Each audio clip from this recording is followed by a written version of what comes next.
नमस्कार साथियों, मेरा नाम अंगीस है। आज अपन इस सेशन के अंदर जो अपने ईओआरओ की जो वैकेंसी है उसके बारे में बात करते हैं।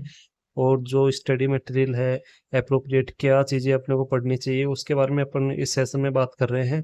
तो काफ़ी लोगों के कमेंट्स आ रहे थे कि सर एक बार स्टडी मटेरियल के बारे में भी थोड़ा डिटेल से बता दीजिए कि कौन सी बुक्स हमें प्रिफर करनी चाहिए, जिससे थोड़ा आसान हो जाए आपको मंजिल तक पहुंचने के लिए। तो मैं बिना आपको ज़्यादा समय आपका लिए आपको सीधा टू द पॉइंट अपन बात करते हैं। देखिए, राजस्थान का भूगोल जो अपने लगभग 18 से 20 क्वेश्चन मान के चलते हैं कि इतना क्वेश्चन आ जाते हैं आराम से। और अभी जो लेटेस्ट पैटर्न है उसके हिसाब से भी नई 2025 का एडिशन है, ये अभी लॉन्च हुआ है। तो ये अपने को ये वाली बुक राजस्थान के भूगोल के लिए ले लेनी चाहिए, नो डाउट। आरएएस और पीएसआई का स्टैंडर्ड की बुक है। तो अपना भी एग्ज़ाम का जो स्टैंडर्ड है वो यही रहने वाला है आरएस और पीएसआई के लिए। और इसमें काफ़ी डिटेल से चीज़ों को बताया गया है। और अभी ये नई बुक आई है, तो इससे पहले जो ये सर जो स्प्रिंग बोर्ड की बुक आती थी वो बुक मैंने पढ़ी थी। काफ़ी अच्छा डायग्राम है, उसके अंदर अपने को मैप दिया हुआ है और पूरा एकदम कलरफुल कंटेंट है, जिससे आपको थोड़ा चीज़ों को मेमोराइज करने में भी कोई इशू नहीं आएगा। इस आप इन चीज़ों को क्या है, ज्योग्राफी के अंदर क्या होता है कि आप चीज़ों को लर्न करते हो तो इसमें आप जो चित्रात्मक शैली होती है जो आपके दिमाग में जल्दी बैठ जाती हैं चीज़ें, तो उसमें अपने को फायदा होता है, चीज़ें जल्दी जल्दी याद होती हैं अपने। नेक्स्ट अपन बात करते हैं राजस्थान कला संस्कृति की। तो कला संस्कृति के लिए मैंने, देखो ये वाली बुक भी मैंने देखी हुई है, होशियार सिंह की आती है, दीनदयाल पब्लिकेशन की। ठीक है, काफ़ी अच्छी बुक है। और इसमें सूजस माध्यमिक शिक्षा बोर्ड का आधारित प्रमाणित जो जानकारी है वो है। और इसमें भी वही डायग्राम्स वगैरह और पिछले जो एग्जाम हुए हैं उनके भी क्वेश्चंस डाले हुए हैं। तो काफ़ी अच्छी बुक लगी मेरे को ये, इसलिए आपको सजेस्ट कर रहा हूँ मैं। इसके अलावा अगर आप वो दोनों बुक के जैसे इतिहास के लिए और कला संस्कृति के लिए ये भी वाली बुक भी आप प्रेफर कर सकते हो, लेकिन इसका जो मेरे को ड्रॉबैक लगा वो ये है कि इसके अंदर कंटेंट काफ़ी डिस्क्रिप्टिव लिखा हुआ है। इसमें चीज़ें मेंस के हिसाब से ज़्यादा लिखी हुई हैं, तो इनको आप प्रेफर नहीं करो तो ही सही रहेगा। बाकी आप अपने हिसाब से देख सकते हो। वो जो इससे पहले वाली बुक थी दीनदयाल की, वो इससे बेटर है थोड़ी। इसमें अच्छा कंटेंट है और फैक्चुअल चीज़ें हैं जो अपने, क्योंकि ऑब्जेक्टिव है इसमें फैक्चुअल चीज़ें ज़्यादा पूछी जाती हैं। इस वाली बुक के अंदर जो चीज़ें हैं वो थोड़ी मेंस के हिसाब से ज़्यादा डाली हुई हैं। तो आप दीनदयाल पब्लिकेशन को प्रेफर कर सकते हो, इससे ज़्यादा बेटर रहेगी वो आपके लिए।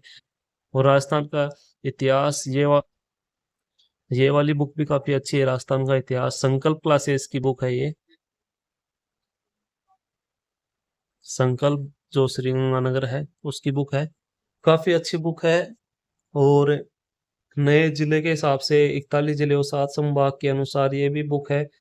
संजय चौधरी है इसके लेखक, संपादक प्रियंका चौधरी, 2025 का लेटेस्ट एडिशन है। काफ़ी अच्छी बुक है ये।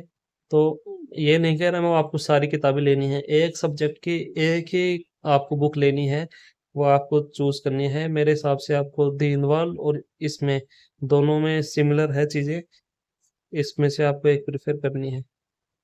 और इसकी संकल्प की एक कला संस्कृति की भी आती है बुक, ये भी आप देख सकते हो। लेटेस्ट 2025 का एडिशन है संकल्प का। एक ये वाली बुक भी काफ़ी अच्छी है, ब्रह्मास्त्र के नाम से है ये, रोहित सर की।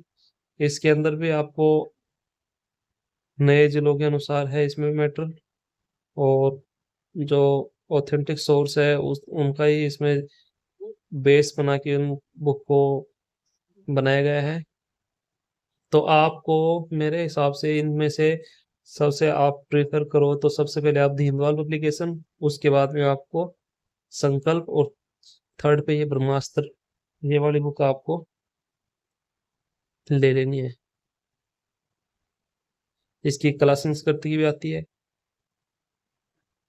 वही है इसमें भी, रंगीन चित्रों के द्वारा शॉर्ट ट्रिक्स भी डाली हुई हैं। और बेस जो है वो ऑथेंटिक सोर्स है इसके अंदर, माध्यमिक शिक्षा बोर्ड का, एनसीईआरटी का, उनके हिसाब से बुक बनाई हुई है।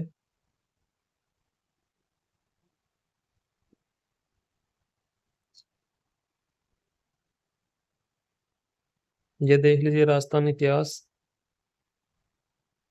सेकंड जो इसका एडिशन है, काफी अच्छी बुक है। एक बार आप जब खरीदने जाओ बुक स्टोर पे तो एक बार आप इनको देखना, कंपेयर करना, आपको जो ज्यादा बेटर लगे आप उसको प्रिफर करना, तो आपको काफी अच्छी हेल्प मिलेगी एग्जाम में। अब देखो राजस्थान की राज्य व्यवस्था के लिए आपको दो बुक बता रहा हूँ। ये बुक मैंने पढ़ी थी, राहुल चौधरी सर हैं जो पॉलिटी पढ़ाते हैं। तो ये काफी अच्छी बुक है। इसमें काफी डिटेल से चीजें लिखी हुई हैं और कंटेंट में दम है। टॉपिक वाइज पीछे क्वेश्चंस भी दिए हुए हैं प्रीवियस ईयर के, उसमें जैसे टॉपिक खत्म होगा आपको क्वेश्चन मिल जाएंगे, उससे आपकी अच्छी प्रैक्टिस हो जाएगी। और काफी अच्छी बुक लगी मेरे को ये। अगर दो बुक बता रहा हूँ राजस्थान पॉलिटी की, या तो राहुल सर की ले लीजिए या फिर कपिल चौधरी सर की है। तो इसके अंदर एक ड्रॉबैक इसका यह है कि इसमें क्वेश्चंस नहीं डाल रखे, बाकी कंटेंट सेम है। राहुल चौधरी का और इनका कंटेंट सेम है, 19-20 हो सकता है, बाकी इसमें क्वेश्चन नहीं है, उसमें आपको पीछे प्रैक्टिस मिल जाएगी, तो कोई दिक्कत नहीं आएगी। आप तो इन दोनों में से आप ले सकते हो। और अगर आपको फर्स्ट में मेरी चॉइस बताऊं तो आपको राहुल चौधरी की बुक लेनी चाहिए इसमें। और इंडियन पॉलिटी के लिए देखें तो अपने विकास गुप्ता सर की बुक है। तो इसका एक जो मैंने इस बुक को देखा है अभी थोड़े दिन पहले, तो इसमें क्या है कि वही है कि मेंस के हिसाब से चीजें बताई गई हैं। सिविल सर्विसेज के हिसाब से इसमें क्या है कि थोड़ा ज्यादा डिटेल से चीजें बताई गई हैं। तो अपना एक तरीके से देखिए, अपन एमसीक्यू टाइप अपना पेपर होता है, तो उसमें अपने को ज्यादा डिस्क्रिप्टिव पढ़ना नहीं होता है। मतलब अपन इसमें देख रहे हैं कि काफी ज्यादा डिटेल से चीजें लिखी हुई हैं मेंस के पर्सपेक्टिव से। तो थोड़ी सी मेरे को इसका अपने एग्जाम के हिसाब से ज्यादा इंपॉर्टेंस मेरे को इसकी लगी नहीं। दूसरी बुक देखो, ये जो है राहुल चौधरी की, ये बुक मेरे को अच्छी लगी इसमें, इसके हिसाब से आप ये वाली बुक ज्यादा, इसमें वही रहेगा कि इसमें आपको पीवाईक्यू मिल जाएंगे और प्रैक्टिस मिल जाएगी अच्छी, और कंटेंट भी काफी अच्छा दमदार कंटेंट है इसमें। तो ये वाली बुक आप प्रेफर कर सकते हो, काफी अच्छी हेल्प मिलेगी आपको एग्जाम में इससे। और रही बात नगर पालिका एक्ट की, तो देखो इसके अंदर आपको पार्ट बी के अंदर 40 नंबर का पार्ट भी होता है जिसमें नगर पालिका एक्ट 2009 का, उसके ये सारे चैप्टर आ गए अपने, ये जो चैप्टर है इसमें। और ये नियम है इसके तीन, ये तीन नियम। काफी अच्छी बुक है, राजेश शर्मा एडवोकेट। और 2022 का ये एडिशन है, अभी 2025 का नया एडिशन आ गया होगा इसका, तो आप वो एडिशन खरीदना इसका। काफी अच्छी बुक लगी, मैंने खुद ने इसी बुक से तैयारी करी थी। तो इसमें आपको एक्ट मिल जाएगा, नियम मिल जाएंगे। इसके अलावा अपने शहरी क्षेत्र की 8 योजनाएं बचती हैं, तो उसके लिए मैं आपको अलग से बता रहा हूँ कंटेंट। ये देखिए, ये तो अपनी बुक आ गई राजेश शर्मा की एडवोकेट की। अभी इसमें देखिए, एक ये वाली योजनाओं की जो पीडीएफ है ये आपको टेलीग्राम पे मिल जाएगी, नहीं मिले तो मेरे को बता देना, मैं आपसे शेयर कर दूंगा। ये एक कोचिंग है मैंड्रियन अकेडमी के नाम से। तो इसकी काफी अच्छा कंटेंट है इसका। आप या तो इसमें थोड़ा रंगीन प्रिंट है, ये थोड़ी हेल्पफुल, इस गेम्स के अंदर क्वेश्चन बाहर नहीं जाएगा इसके अंदर से, अगर आप ये देख सकते हो। इसके अलावा एक कलाम की है, कलाम का भी काफी अच्छा कंटेंट है इसमें। हमारे साथी हैं ओम प्रकाश जी, उन्होंने पूरा कंटेंट तैयार किया है, तो एक दिन आपको उनसे रूबरू करवाएंगे। काफी अच्छा कंटेंट है और टू द पॉइंट एकदम डिटेल से चीजें बताई हुई हैं कि अपने एग्जाम में इससे बाहर कुछ नहीं जाएगा। क्योंकि 6 महीने का भी टाइम देते हैं, तो अपन जुलाई अगस्त में भी एग्जाम होता है, तो अगर उससे पहले जैसे मान लो फरवरी में बजट आ गया, आर्थिक सर्वेक्षण आ गया, तो उनकी चीजें इसमें ऐड ऑन हो जाती हैं कि कोई स्कीम में कोई कंपोनेंट बढ़ा है घटा है, कोई स्कीम में कोई पैसा मिला है, तो उसके हिसाब से वो चीजें ऐड ऑन हो जाएंगी। लेकिन आप एक चीज देखना कि जो बेस है ना, जैसे ये 15 अगस्त 2014 को घोषणा होती है, 2 अक्टूबर 2014 को एसपीएम जो योजना है वो चालू हो गई, तो ये डेट तो ये फैक्ट तो ये रहेगा इसमें। स्टेटमेंट वालों क्वेश्चंस के अंदर जिस इसका टाइटल था कि भाई क्या इसका जो ऑब्जेक्टिव था मेन खुले में सोच मुक्त थे, तो ये चीजें ये रहेंगी। इनमें जो फैक्टर है 90-10 का ये आ रहा है, देखो ये चीजें इनमें कुछ नहीं बदलेगा। इसमें बदलने वाली चीजें क्या होती हैं, जैसे कुछ अमाउंट का इश्यू आता है, जैसे इस वर्ष में इतने अमाउंट इस योजना के अंदर ग्रांट मिली है, तो वो चीजें बजट में और आर्थिक सर्वेक्षण में वो चीजें कवर हो जाएंगी। वो 2-4 लाइनें होती हैं, वो ऐड ऑन हो जाती हैं स्कीम के अंदर। इसके अलावा कुछ नहीं होता है।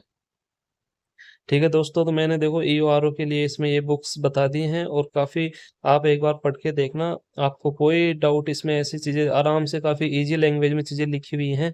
और आराम से देखो, कंपटीशन बहुत ज़्यादा टफ रहता है इसमें, पोस्टें बहुत कम आएंगी, और वही फॉर्म इसमें 3-4 लाख फॉर्म भरे जाएंगे।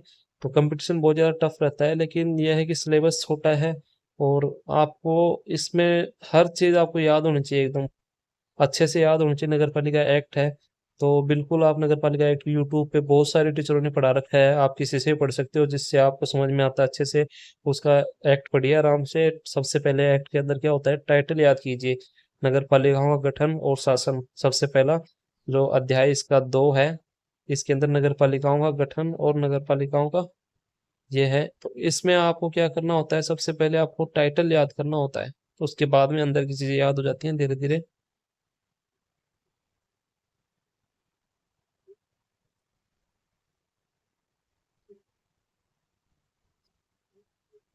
चलिए दोस्तों, मेरे हिसाब से आपको कोई भी डाउट हो तो आप कमेंट कर देना, मैं आपको रिप्लाई करूंगा ज़रूर।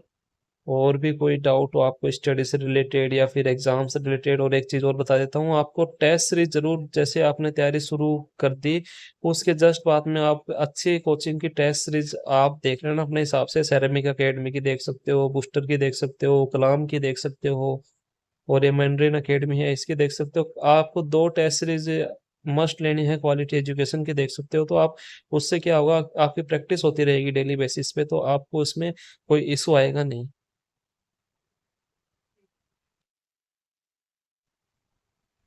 चलिए दोस्तों, आज का सेशन अपन यहीं समाप्त करते हैं, और आप आगे बताना मेरे को किससे कौन सा कंटेंट आपको चाहिए। देखो यूट्यूब पे टीचर्स की कोई कमी नहीं है पढ़ाने के लिए, लेकिन जो अपने से जो अपने आपके लिए जो उपयोगी हो सकता है, जो मार्गदर्शन, तो वो मैं आपके लिए हमेशा तैयार हूँ आपको देने के लिए। और भी कोई इशू हो तो आप मेरे को कमेंट करना। ठीक है दोस्तों, नमस्कार, जय हिंद।